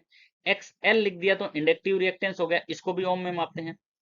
एक्स सी लिख दिया तो ये होगा कैपेसिटिव रिएक्टेंस, इसको भी किसमें मापते हैं? ओम में मापते हैं। इन सभी को किसके द्वारा मापा जाता है? तो ओम के अंदर मापा जाता है। ये हमारा RLC सर्किट हो गया।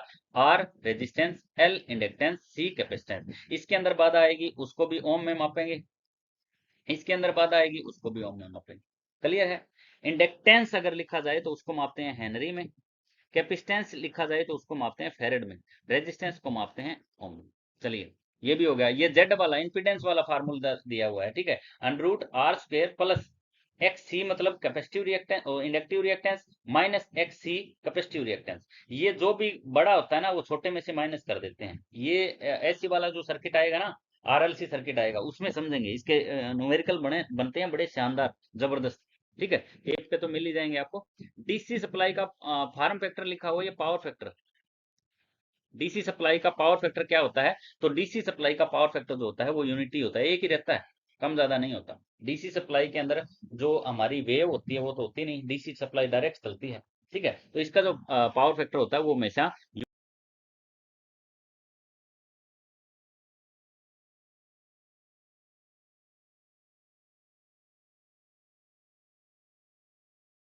यूनिटी लिया जाता है। चलिए, डीसी मोटर की गति निम्न में से किस पर निर्भर करती है? बड़ा अच्छा क्वेश्चन है, आप कर लेते हैं थोड़ा सा। चलिए, डीसी मोटर की गति किन किन बातों पर निर्भर करती है? कारक पर निर्भर नहीं करती। जैसे मैंने गलती की ना वैसे ही आप एग्जाम में गलती करोगे। डीसी मोटर की गति निम्न में से किस कारक पर निर्भर नहीं करती? क्वेश्चन कई बार नहीं दिया जाता है, हम पढ़ लेते हैं दिया करती है, तो वहां क्वेश्चन गलत कर देते हैं। सबसे पहले बेक ईएमएफ, बेक ईएमएफ को ऐसे लिखते हैं, बेक ईएमएफ। ठीक है, जैसे ये लिखा हुआ ना बेक ईएमएफ, ऐसे पढ़ते हैं। ठीक है, जैसे संट करंट है तो इसको लिखते हैं SHI, या ISH, सेंट करंट, ऐसे भी लिख देते हैं। ठीक है, चलिए लोड पर भी डिपेंड करती है, फ्लक्स के मान पर भी निर्भर करती है, लेकिन कम्यूटेटर पर जो है निर्भर नहीं करती है। कोई भी डीसी मोटर की है गति जो है वो निम्न कार पर निर्भर नहीं करती, कम्यूटेटर पर निर्भर नहीं करती, बेक ईएमएफ पर भी निर्भर करती है, लोड पर भी निर्भर करती है, फ्लक्स के मान पर भी निर्भर करती है। इसमें देखिए दोस्तों कुछ चीजें दी हुई है। फील्ड फ्लक्स, एन का मतलब होता है स्पीड ऑफ मोटर, आरपीएम जिसको बोलते हैं राउंड पर मिनट, ठीक है। एन, जेड मतलब होता है आर्मेचर में कंडक्टरों की संख्या, number of armature conductor, number of armature conductor. ये हमारी डीसी जनरेटर या मोटर की ईएमएफ इक्वेशन है। क्या बोलते हैं इसको? EMF equation. इसको ऐसे लिख सकते हैं, P phi Z N 60/A, P phi Z N 60/A, ठीक है। पी से पोल हो जाएगा, फाइव से फ्लक्स हो जाएगा, जेड से आर्मेचर में कंडक्टरों की संख्या हो जाएगा, एन जो हो जाएगा वो स्पीड हो जाएगी, 60 इसमें स्थिरांक होता है, ए इंपॉर्टेंट है। ए जो होता है वो लेप और वेव वाइंडिंग से संबंधित होता है। लेप वाइंडिंग है या वेव वाइंडिंग है, ठीक है। लेप वाइंडिंग को पैरेलल वाइंडिंग में भी बोला जाता है, मतलब जितने पोल होते हैं उतने ही करंट बहने के रास्ते होते हैं। वेव वाइंडिंग को सीरीज भी बोला जाता है, पोल कितने ही हो करंट बहने के रास्ते केवल कितने होंगे? दो। बस यही क्वेश्चन इसमें से पूछा जाता है, या कम करंट या ज्यादा करंट से पूछा जा सकता है। तो ये ईबी आपको याद होगी। ईबी को बोला जाता है दोस्तों बेक ईएमएफ। ये फ्लक्स है, फाई है, ये एन मतलब हमारी स्पीड से रिलेटेड है, जेड मतलब आर्मेचर में कंडक्टरों की संख्या है, पी मतलब पोल है, 60 गुना में ए मतलब हमारा 60 स्थिरांक है, ए रास्तों से लिया गया है, आर्मेचर जो है हमारा लेप वाउंड है या वेव वाउंड है। क्लियर है? इस प्रकार का कोई भी क्वेश्चन पूछा जाए तो आपको बिल्कुल भी गलत नहीं करना है, आराम से इसको जो है क्लियर कर लेना है। दो अर्थों के बीच की दूरी, दो अर्थों के बीच की दूरी कितनी होती है? तो आप कहोगे दो अर्थों के बीच की दूरी 5 मीटर कम से कम होनी चाहिए इंडियन इलेक्ट्रिसिटी रूल के हिसाब से, IER जिसका फुल फॉर्म है Indian electricity rule. Important question बनता है। प्लेट अर्थिंग से ज्यादा क्वेश्चन पूछे जाते हैं। प्लेट अर्थिंग का सारा डाटा आपको याद होना चाहिए। प्लेट अर्थिंग की जो प्लेट की जो है हमारी चौड़ाई होती है वो 60 गुना में 60 सेंटीमीटर होती है, और उसकी मोटाई जो होती है वो 3.1 mm जो है इसकी थिकनेस, थिकनेस की बात कर रहे हैं, वो मोटाई होती है तो वो इतनी होती है, ठीक है। वायर जो हम यूज करेंगे वो यूज करेंगे 8 SWG की जीआई वायर। अगर कॉपर का मटेरियल लगा रहे हैं तो सारा कॉपर का लगाएंगे, अगर जीआई का लगा रहे हैं तो सारा क्या लगाएंगे? जीआई का लगाएंगे। वैसे वायर जो है वो लगाई जाती है अक्सर जीआई की। 8 SWG मतलब standard wire gauge, 8 standard wire gauge की जो है वायर हम इस्तेमाल करेंगे। उसके बाद देखिए दोस्तों क्या है, अर्थिंग पाइप। अर्थिंग जो पाइप लेके आते हैं अंदर से, जो पाइप बाहर आती है जिसके अंदर तार होता है, ठीक है, उसका जो साइज होता है वो होता है 12.7 mm, ठीक है। व्यास गैल्वेनाइज्ड आयरन यानी जीआई की वो लगा रहे हैं पाइप। जीआई वाटर पाइप कौन सी होती है? जिसके अंदर से पाइप डालते हैं, जो इसके साथ ऊपर आ जाती है ना, जिसके ऊपर कास्ट आयरन का ऐसे ढक्कन लगा होता है, ठीक है, ये वाली पाइप, ये वाली पाइप। इसका जो साइज होता है वो होता है 19 जो है 0.5 mm व्यास की, जिसकी लंबाई 1 पॉइंट जो है 2 मीटर, 1.2 मीटर, ठीक है। ये फनल, तार की जाली के फिल्टर सहित, ये कुछ खास चीजें हैं। ढक्कन याद करना है, 30 गुना में 30 सेंटीमीटर का होता है, कास्ट आयरन का, इसके ऊपर ढक्कन लगाते हैं। नमक, डलेदार नमक इसके अंदर यूज करते हैं। चारकोल जो है कच्चा कोयला या चूर्ण वाला कोयला इसमें इस्तेमाल करते हैं। नट बोल्ट 50 mm गुना में हमारा 8 mm, कॉपर के ही नट बोल्ट इसके अंदर लगाएंगे अगर ये वाली चीज हम कॉपर की लगा रहे हैं, ठीक है। तो ये डाटा थोड़ा सा इंपॉर्टेंट है, क्वेश्चन यहाँ से जो है लगभग ज्यादा बार पूछा गया, इसलिए मैंने ये डाटा जो है आपको कवर करवाने की पूरी पूरी कोशिश की है। चलिए, एक विद्युत उत्पादक मशीन के आर्मेचर पर स्लिप रिंग लगे हो तो उसका आउटपुट क्या होगा? स्लिप रिंग एक तो होता है कम्यूटेटर, एक क्या होता है कम्यूटेटर, नंबर दो क्या होता है स्लिप रिंग। दो चीज है, अलग अलग है। देखिए, स्लिप रिंग क्या काम करता है? ये एसी की सप्लाई में काम करता है। कम्यूटेटर क्या काम करता है? जो अंदर से सप्लाई पैदा होती है उसको डीसी में बदलता है। अब क्वेश्चन देखिए क्या कह रहा है, एक विद्युत उत्पादक मशीन के आर्मेचर पर स्लिप रिंग लगे हो, क्या लगा दिए? स्लिप रिंग, तो उसका आउटपुट क्या होगा? तो उसका आउटपुट भी एसी होगा, क्योंकि सप्लाई जो अंदर पैदा होती है ना दोस्तों, किसी भी मोटर जनरेटर के अंदर जो सप्लाई अंदर पैदा होती है जनरेटर के अंदर, तो वो एसी ही होती है। उसके स्वरूप को बदला जाता है किसके माध्यम से? कम्यूटेटर के माध्यम से। सप्लाई तो अंदर एसी पैदा होती है, लेकिन बाहर जब लिया जाता है, बीच में कम्यूटेटर आ जाता है, तब वो क्या बन जाती है? डीसी बन जाती है, डायरेक्ट करंट बन जाती है, ठीक है। अगर स्लिप रिंग लगे हो ना तो बाहर भी एसी मिलेगी, डीसी नहीं मिलेगी, डीसी जनरेटर हो बेशक, ठीक है। तो कम्यूटेटर का काम होता है एसी को डीसी में बदलना। इंपॉर्टेंट क्वेश्चन बनता है, डीसी नहीं, एसी डीसी दोनों नहीं, कुछ भी हो सकता है, ये भी नहीं। तो यदि एक विद्युत उत्पादक मशीन के आर्मेचर पर क्या लगा हुआ है? स्लिप रिंग, तो उसका आउटपुट होगा एसी, एसी होगा। देखिए, ये तो है कम्यूटेटर, इधर वाला क्या दिखाई दे रहा है आपको?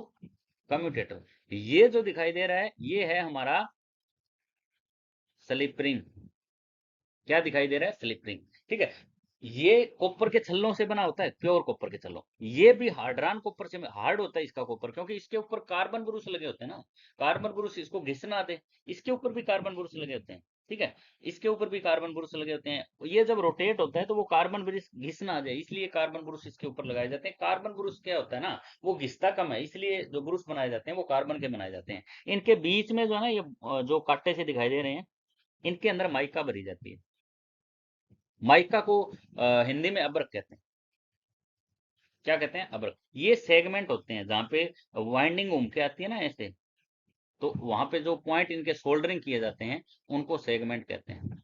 ठीक है, ये सेगमेंट है। हार्ड्रान कॉपर का कम्यूटेटर बना होता है, ये तांबे के छल्ले से बना होता है। ये स्लिप रिंग है, और ये हमारा स्प्लिट रिंग भी बोल देते हैं। स्लिप रिंग को स्प्लिट रिंग भी बोल देते हैं और स्लिप रिंग भी बोल देते हैं। ठीक है, एंड रिंग भी बोल देते हैं। ये हमारा है कम्यूटेटर। क्लियर है? कम्यूटेटर शाफ्ट के एक और हिस्से पर लगा लगा होता है। ठीक है, ये भी घूमने वाला पार्ट है, और ये जो है हमारा, ये भी घूमने वाला ही पार्ट है। दोनों के दोनों रोटेटिंग पार्ट है। एक हमारा लगा होता है स्लिप रिंग इंडक्शन मोटर के अंदर। ये जो स्लिप रिंग लगा होता है ना दोस्तों, ये स्लिप रिंग इंडक्शन मोटर के अंदर लगा होता है। ये एक अलग मोटर होती है, उसके अंदर लगा होता है। ये हमारा कम्यूटेटर है। ये कम्यूटेटर आपका कहाँ कहाँ लगा होता है? तो इलेक्ट्रिक ड्रिल मशीन में भी लगा होता है। डीसी, जहां पे डीसी की बात कर ली ना, वहां कम्यूटेटर आपका लगा मिलेगा। ठीक है, यूनिवर्सल मोटर में, इलेक्ट्रिक ड्रिल मशीन में, डीसी जनरेटर में, डीसी मोटर में, डीसी सीरीज शंट कंपाउंड के अंदर। ठीक है, DC series shunt compound generator के अंदर, सभी के अंदर कम्यूटेटर लगा होता है।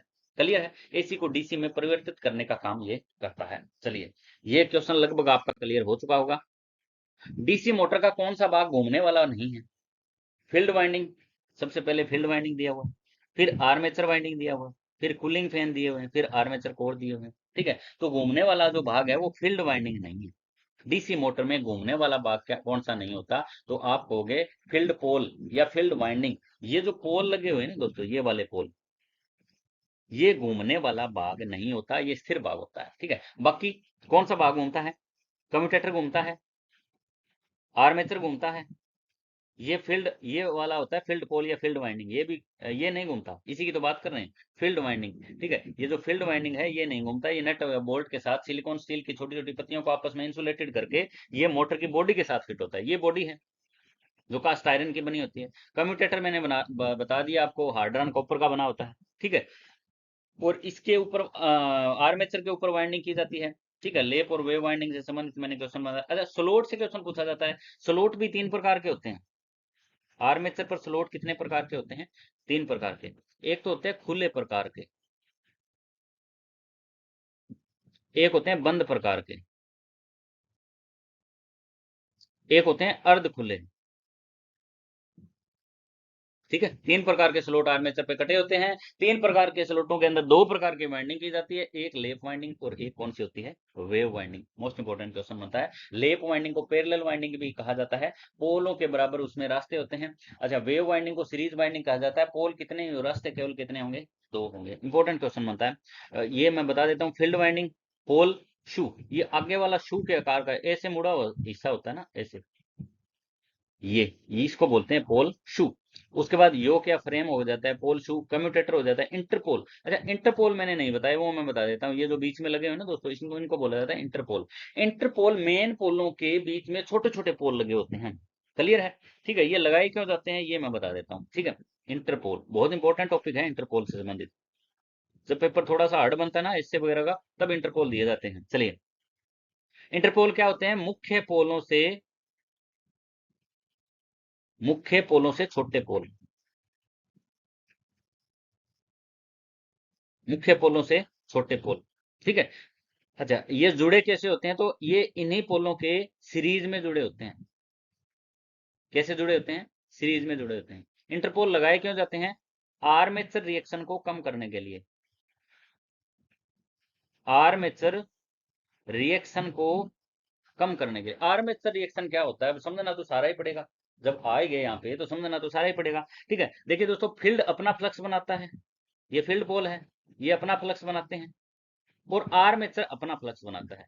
दोनों का दोनों फ्लक्स एक दूसरे का क्या करते हैं? विरोध करते हैं।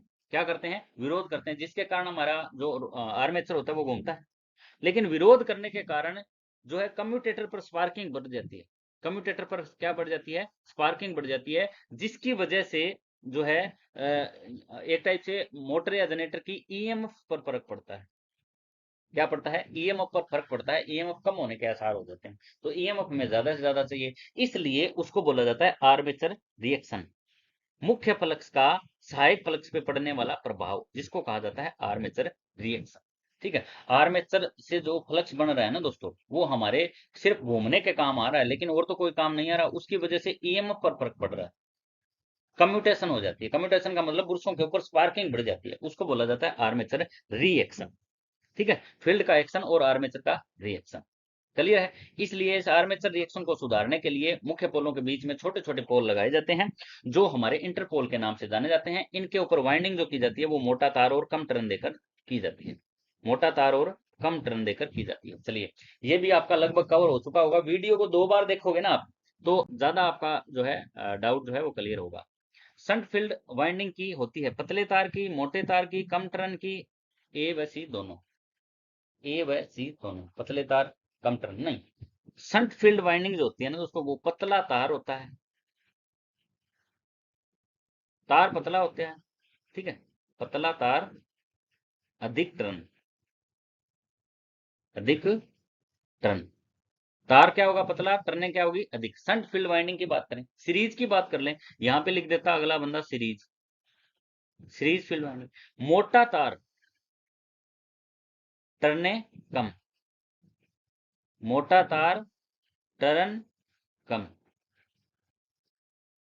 ये बन जाता। ठीक है, तो शंट फील्ड वाइंडिंग होती है, वो होती है हमारा पतला तार, पतले तार की, कम टर्न नहीं, ज्यादा टर्न होती है, मोटा तार इसमें दिया ही नहीं हुआ। ठीक है, तो राइट ऑप्शन हमारा यही रहेगा, पतला तार और अधिक टर्न लिखा होता तो ये ज्यादा सही होता, लेकिन पतला तार लिख दिया तो वो भी हमारा सही है। ठीक है, बात कर रहे हैं शंट फील्ड की, ये जो फील्ड होता है ना दोस्तों, शंट मोटर की बात कर रहे हैं या शंट जनरेटर की बात कर रहे हैं, ठीक है, ये वाला, इसके ऊपर जो बाइंडिंग की जाती है वो की जाती है आपकी पतला तार, अधिक टर्न। सीरीज का पूछ लिया जाए तो मोटा तार और कम टर्न। इंपॉर्टेंट क्वेश्चन यहाँ से भी दोस्तों आपका बन जाता है। चलिए, निम्न में से कौन सी अदिश सदिश राशि है, ट्रिक से करेंगे दोस्तों, अभी इसको एक बार छोड़ते हैं, सदिश और अदिश राशियों की मैंने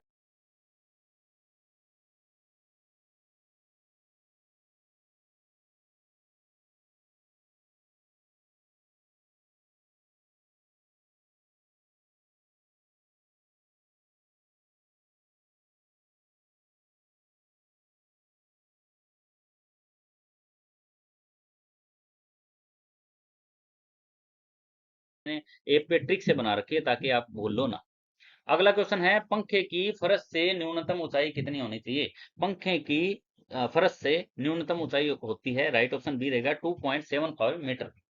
पंखे की फरस से, यानी हमारा ये फरस है और ये हमारा यहाँ पे फैन है, इसकी जो ये ऊंचाई होती है, ये होती है 2.75 मीटर, आईईआर के अनुसार, इंडियन इलेक्ट्रिसिटी रूल के अनुसार होती है। लैंप को भूमि से 2 से लेके 2.5 ऊंचाई पर लगाना चाहिए। लैंप को भूमि से, भूमि है, लैंप लगा रहे हैं दीवार पे, तो ये लगभग जो होती है वो 2 से लेके 2.5 मीटर, क्लियर है। तो ये आपको ध्यान में रखना सबसे पहले, ये आईई रूल्स है, इंपॉर्टेंट क्वेश्चन बनते हैं, पूछे जाते हैं एग्जाम में। कुंजी यानी जो बटन जो लगाते हैं वो फर्श से 1.3 मीटर जो है ऊंचाई पर लगाना चाहिए। ये हो चुका है। वितरक बोर्ड यानी डिस्ट्रीब्यूशन बोर्ड अगर लगाना है फर्श से, तो वो लगभग 2 मीटर ऊंचा जो है, इससे ज्यादा नहीं लगाना चाहिए।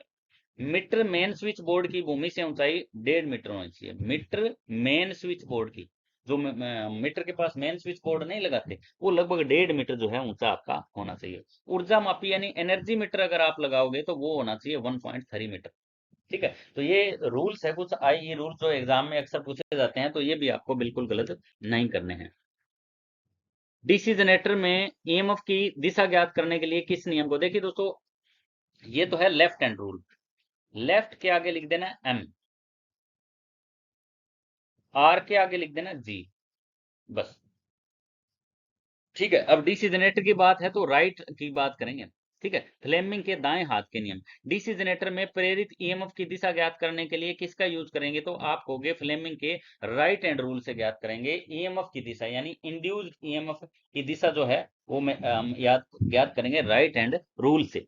Induced current. इसमें देखिए दोस्तों, ये मोटर में लगता है और ये हमारा जनरेटर में लगता है। ये लेफ्ट हैंड रूल है और ये हमारा राइट हैंड रूल है। ए पे ट्रिकली वीडियो करवा रखी है, इसकी ट्रिकली वीडियो देख के आप एक बार याद कर लीजिएगा, ठीक है। FFC MMC ऐसे करके ट्रिकली वीडियो बना रखी है, वो आप जरूर देख लें एक बार, ठीक है, ताकि आपके सारे डाउट जो है वो क्लियर हो सके।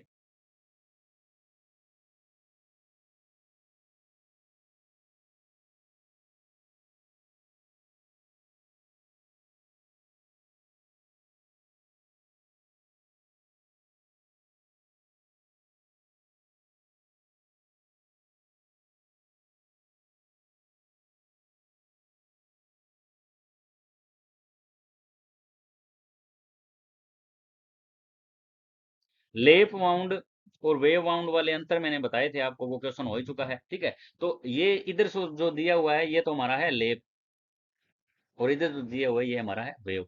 वेव के अंदर, ठीक है, पैरेलल पाथ हमेशा दो ही होते हैं, पोल कितने ही हो पैरेलल पाथ हमेशा कितने होते हैं, दो ही होते हैं। लेप वाइंडिंग जो है वो हाई करंट के लिए इस्तेमाल की जाती है, low voltage high current. Current क्या होगा हाई, वोल्टेज क्या होंगे लो। और ये जो होती है वो जो उल्टा हो जाएगा, इसका उल्टा कर दीजिएगा आप, ठीक है। उसके बाद है कोयल पास पास होते हैं, लो वोल्टेज करंट डीसी, ये इसमें नहीं पूछे जाते, कभी भी नहीं पूछे जाते एग्जाम में, ठीक है। आपको सिर्फ पोल याद रखने हैं, वेव के अंदर क्या होते हैं और लेप के अंदर क्या होते हैं। लेप के अंदर करंट बहने के रास्ते कितने होते हैं और वेव के अंदर कितने होते हैं, ठीक है। क्लियर है, चलिए अगले क्वेश्चन की तरफ बढ़ते हैं।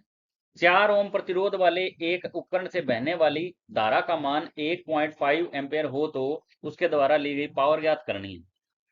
इस प्रकार का सम पूछा जाए तो वो वीआईपी वाला फार्मूला लगा देना जो मैंने याद करवाया था, ठीक है।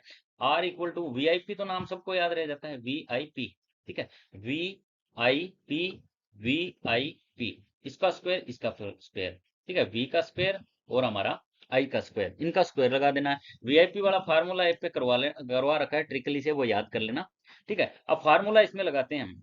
हमें क्या क्या चीज दे रखी है लिख लीजिएगा पहले तो। R= है 4 ओम, उसके बाद करंट है 1.5 एम्पियर, निकालना क्या है पावर। फार्मूला कौन सा लगेगा, वोल्टेज और करंट, वोल्टेज का कहीं जिक्र नहीं है, वोल्टेज और पावर, वोल्टेज का कहीं जिक्र नहीं है, पावर और करंट, हाँ पावर और करंट का जिक्र है। तो पावर फार्मूला बनेगा ये वाला, निकालनी है पावर, करंट को इधर ले आएंगे, ये आ जाएगा इसका मल्टीप्लाई में। फार्मूला बन गया P=I² गुना में R। क्लियर है। वीआईपी वाला फार्मूला याद करवा रखा है, पे देख लेना एक बार ताकि समझ में आ जाए। आई कितना दिया हुआ है 1.5, आर कितना दिया हुआ है, और ये दशमलव हटा देते हैं, 15 चौके हमारे 60 हो जाते हैं, इसको इससे हो जाएगा तो ये हो जाएगा 6। ऑप्शन कौन सा दिया हुआ है ए। इस प्रकार से इसको हम निकाल लेंगे, ठीक है। 6 वाट हमारा इसका क्या आ जाएगा, राइट आंसर आ जाएगा। 4 ओम प्रतिरोध वाले एक उपकरण में से बहने वाली धारा का मान 1.5 एम्पेयर है तो उसके द्वारा ली गई शक्ति जो हो जाएगी वो हो जाएगी आपकी 6 वाट, ठीक है। ऐसे आप निकाल लोगे। ठीक है दोस्तों, फार्मूले आपको कैसे लिखने हैं मैं दोबारा बता देता हूँ। R=वीआईपी, नाम याद रखना है, वीआईपी को 2 बार लिखूंगा, वीआईपी, वीआईपी, इसका स्क्वायर लगाना है, इसका स्क्वायर लगाना है, सारे के सारे फार्मूले इसके अंदर आपके आ गए हैं, ठीक है। तो देखिए अब हमारे पास ये वाला फार्मूला इसके अंदर फिट बैठेगा, क्योंकि बाकी चीज तो वोल्टेज दी हुई नहीं ना। R=P×I² है, ये आई यहां से उठा के इधर ले आएगा तो P का हमारा फार्मूला बन जाएगा। आई हमारा दिया हुआ है 1.5 गुना में 4 ओम रेजिस्टेंस दिया हुआ है, ठीक है। तो ये हो जाएगा 60, ये आ जाएगा 6 वाट। क्लियर है। इस प्रकार से भी जो है ये क्वेश्चन आप आराम से कर सकते हो, ठीक है। अगला क्वेश्चन है, मीट्रिक प्रणाली में द्रव्यमान की इकाई क्या है। मीट्रिक प्रणाली के अंदर द्रव्यमान एक तो होता है दोस्तों MKS, FPS, एक होता है CGS। सभी में समय को मापने की इकाई सेकंड है। दिख रही है सबको। ये पिछले जो ALM का एग्जाम हुआ था ना अभी हाल ही में, उसमें क्वेश्चन पूछा भी गया था और ए पे बड़े अच्छे ढंग से मैंने करवा भी रखा था। मैस को मापने के लिए पाउंड, ग्राम और किलोग्राम अलग अलग इकाई होती है। FPS में P से पाउंड हो जाएगा, G से हमारा ग्राम हो जाएगा, K से हमारा किलोग्राम हो जाएगा, ठीक है। और लंबाई को मापेंगे इसमें फुट, FPS में फुट मापेंगे, CGS में सेंटीमीटर में मापेंगे, M में मीटर मापेंगे, ठीक है, ये इंपॉर्टेंट क्वेश्चन बनता है, इससे रिलेटेड एग्जाम में क्वेश्चन कई बार पूछे गए हैं भाई, इसलिए मैंने करवाया। अब इसका एमकेएस में द्रव्यमान की इकाई क्या है, तो वो आप हमें कमेंट बॉक्स के अंदर बताओगे। ठीक है, एमकेएस वाला ये रहा, कमेंट बॉक्स के अंदर रिप्लाई करना है इसी वीडियो में। चलिए, 25 वाट लैंप के वाट का लैंप कितने समय में 1 यूनिट विद्युत ऊर्जा खपत करेगा? 1 यूनिट बिजली ऊर्जा का मतलब है 1000 वाट। 1000 वाट वो कितने टाइम में खपत करेगा? वाट कितना है? पावर 25 वाट है हमारे पास। इस 25 वाट को किससे गुणा करें कि क्या आ जाए हमारे पास? 1000, क्योंकि तभी तो 1 यूनिट बनेगी। 1000 को 1000 से इसे भाग करेंगे तो 1 आ जाएगा ना हमारा, वही देखना है। तो 25 को आप 10 घंटे से गुणा करोगे तो आ जाएगा 250, नहीं बने वाट। 25 को आप 20 से गुणा करोगे तो ये आ जाएगा हमारा 500 वाट, ये भी 1 यूनिट नहीं बनेगा। ये हमारा आ जाएगा 750 वाट, ये आ जाएगा 2500 के 100, ये 1000 वाट हमारा आ जाएगा। 1000 वाट आवर आ गया, इसको हम यूनिट में बदलेंगे तो 1000 वाट आवर। यूनिट के लिए आप 1000 लगाओगे तो ये सारा करेंगे तो 1 यूनिट आ जाएगा, यानी 40 घंटे। 40 घंटे 25 वाट का लैंप जो है वो 40 घंटे तक अगर जलता रहेगा तो वो कितनी यूनिट खर्च कर लेगा? तो वो 1 यूनिट जो है विद्युत ऊर्जा का उपभोग कर लेगा। 1 यूनिट की बिजली जो है वो क्या कर लेगा? खपत कर लेगा। ठीक है, तो इस प्रकार से भी क्वेश्चन पूछा जाता है। कम्यूटेटर सेगमेंट के बीच जो प्रयोग किया जाता है उसको क्या कहते हैं? तो कम्यूटेटर के बीच में जो प्रयोग किया जाता है पदार्थ, उसको क्या कहते हैं? माइका कहते हैं। हिंदी में कहते हैं अब्र, मैंने पहले भी बताया। ठीक है, ये वाला ऑप्शन, ना लेड होता ना बेकेलाइट होता, ये होता है हमारा जो है माइका।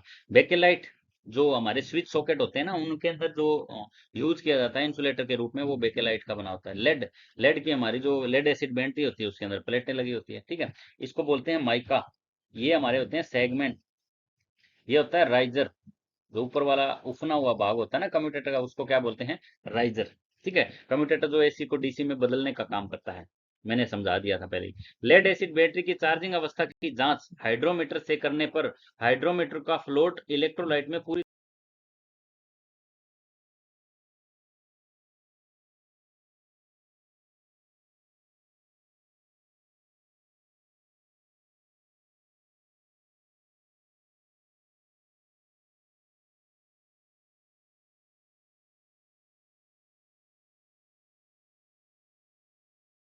तरह डूब जाता है।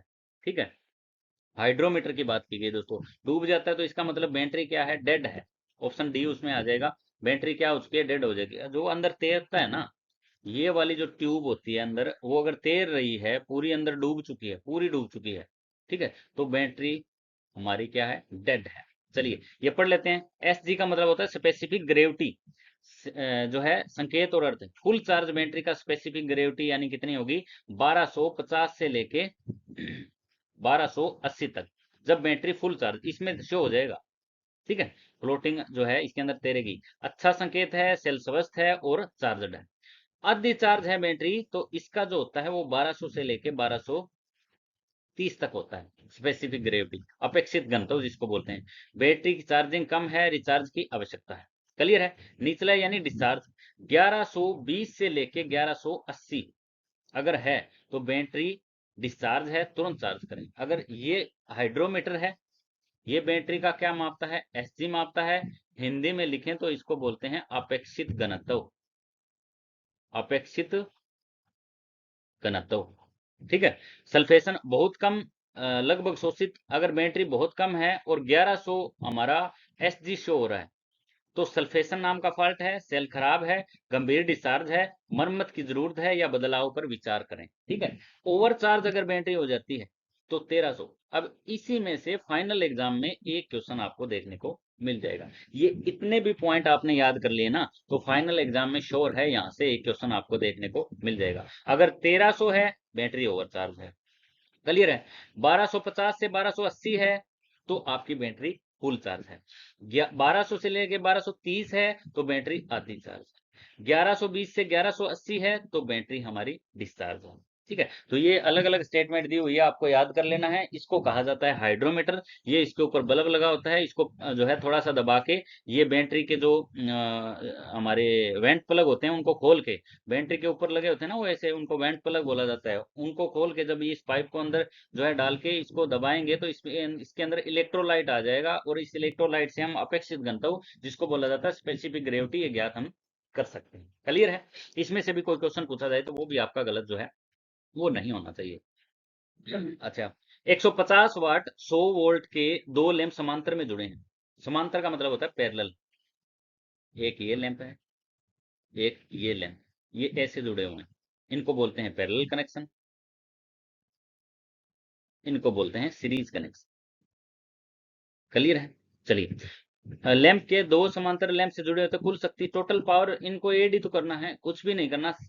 150 वाट 100 वोल्ट के दो लैंप, वाट कितनी है? 150। लैंप कितने हैं? दो। तो बस दो से इसको गुना कर दो, 300 उत्तर आ गया। जब पावर जो पैरेलल में लगी होती है ना दोस्तों, तो उनको ऐड कर लेते हैं बस सिंपल तरीके से। बस यही तो हमारा क्वेश्चन था, इस क्वेश्चन में कुछ था ही नहीं। ठीक है, तो ये थे दोस्तों आज के हमारे जबरदस्त और शानदार क्वेश्चन। वीडियो को लाइक शेयर और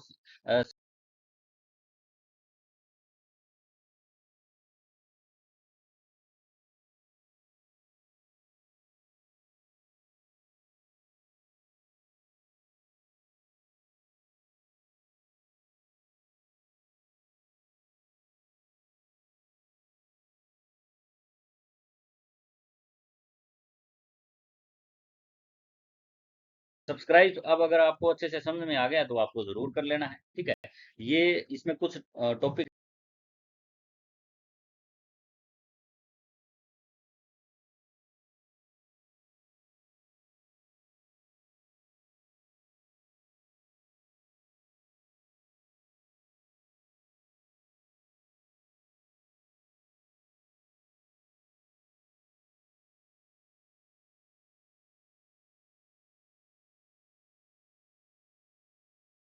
रह भी गए जो हम अगली वीडियो में लेके आएंगे। ठीक है, ये देखिए, एस पी एस टी, ठीक है, S P D T, D P S T, ये करवा ही देता हूँ, थोड़ा सा रहेगा।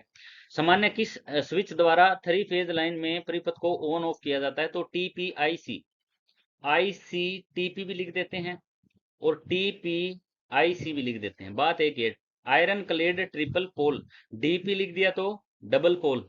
क्लियर है? ठीक है, टम्बलर स्विच से नहीं करते, आईसी डीपी से, डीपी से डबल पोल हो जाएगा ना। बात थ्री पेज की जा रही है तो नहीं किया जाएगा। पेडेंट स्विच से भी नहीं किया जाएगा, तो टीपी आईसी से स्विच करेंगे, इसको जो है ऑन ऑफ करेंगे। इलेक्ट्रिकल स्विच के प्रकार, स्विच जो होते हैं ना इलेक्ट्रिकल के, वो इस प्रकार से होते हैं, देखिए। SPST, single pole single throw, single pole और सिंगल ही थ्रो, ये हमारा है single pole single throw switch. मैंने बना दिया ना नीचे डायग्राम, इस डायग्राम को देखते रहें। साधारण ऑन ऑफ स्विच केवल सर्किट को नियंत्रित करता है, साधारण स्विच है। एसपीडीटी, एसपीडीटी यानी सिंगल पोल डबल थ्रो, इसको पढ़ेंगे single pole double throw. Pole single है, थ्रो क्या हो गया? डबल, एक ऊपर वाला थ्रो हो गया, एक नीचे वाला थ्रो हो गया। क्लियर है? अगला पढ़ते हैं, डबल पोल डबल थ्रो, पोल भी डबल हो गए और थ्रो भी डबल हो गए, ये हो गया डबल पोल डबल थ्रो। ठीक है, डबल पोल सिंगल थ्रो, अगर ऐसे करेंगे तो ये हो जाएगा डबल पोल सिंगल थ्रो, इसी को बोलते हैं double pole single throw. Double pole double throw की बात करेंगे तो ये वाला होगा डबल पोल डबल थ्रो। एक तो ये मैं दोबारा बनाता हूं एक बार, चलिए। इसके अंदर हम लगाएंगे डबल पोल डबल थ्रो, के अंदर ये लगाएं। एक तो ये थ्रो हो गया, एक ये थ्रो हो गया, इसको बोलते हैं डबल पोल डबल थ्रो। ठीक है, सिंगल पोल सिंगल थ्रो के अंदर क्या हो जाएगा? ये हो जाएगा। ठीक है, सिंगल पोल डबल थ्रो, ये यहाँ पे डबल पोल सिंगल थ्रो, हाँ ये वाला हो जाएगा। ठीक है, तो ये स्विच दिया जाता है। उसके बाद देखिए दोस्तों, पुश बटन स्विच दबाने के सर्किट को ऑन ऑफ करने के लिए काम लेते हैं। टॉगल स्विच लीवर की तरह ऊपर नीचे करने के काम आता है, जो हमारे कंप्यूटर लैब के अंदर नहीं लगे होते सीलिंग फैन से, दीवार पे वाले फैन। रोटरी स्विच घुमाकर अलग अलग पोजीशन में कनेक्शन बदलता है। लिमिट स्विच किसी भी मशीन की पोजीशन बदलने के लिए ऑन ऑफ किया जाता है, तो ये हमारा लिमिट स्विच हो जाता है। लिमिट स्विच का ये सिंबल आपको दिख रहा है। ठीक है, तो इस प्रकार के क्वेश्चन भी अक्सर एग्जाम में पूछे जाते हैं, तो वो भी आपको बिल्कुल गलत नहीं करने हैं। अर्थ इलेक्ट्रोड का रेजिस्टेंस कम करने के लिए अर्थ पीट में क्या डालना चाहिए? तो पानी डालेंगे ना। अर्थ इलेक्ट्रोड का अर्थ रेजिस्टेंस कम करना है तो मोबिल ऑयल थोड़ी डालेंगे, ना ट्रांसफार्मर तेल डालेंगे, ना तांबा डालेंगे, पानी डालेंगे। रेजिस्टेंस कम करने के लिए उपाय क्या होते हैं? तार की लंबाई कम करें। लंबा तार है तो उसका कम करना है, जितनी लंबाई कम होगी उतना ही रेजिस्टेंस घटेगा। मोटा तार प्रयोग करें, तार का क्रॉस सेक्शन एरिया बढ़ा देंगे तो वही तो हो जाएगा ना, रेजिस्टेंस पे फर्क पड़ेगा। अच्छे कंडक्टर का इस्तेमाल करें, कंडक्टर सबसे अच्छा कॉपर का है, फिर एल्यूमिनियम का है। जैसे धातु जिनकी कंडक्टिविटी ज्यादा हो तो कॉपर का मटेरियल अगर यूज करेंगे तो अच्छे कंडक्टर का इस्तेमाल करेंगे तो रेजिस्टेंस और कम होगा। जोड़ कम और मजबूत रखें, ठीक है, ज्वाइंट जो है वो कम से कम रखें, उनको ढीला ना होने दें, उनके जोड़ जो है मजबूत रखेंगे तो भी अर्थ रेजिस्टेंस जो है कम हो जाएगा। तापमान कम रखें, तापमान बढ़ने से रेजिस्टेंस भी बढ़ता है, इसलिए कूलिंग का ध्यान रखें अर्थिंग के अंदर। ठीक है, जंग से बचाओ, साफ सुथरे और जंग मुक्त कंडक्टर लगाएं ताकि रेजिस्टेंस जो है कम रहे और अर्थिंग हमारी प्रॉपर जो है वो काम करती रहे। ठीक है।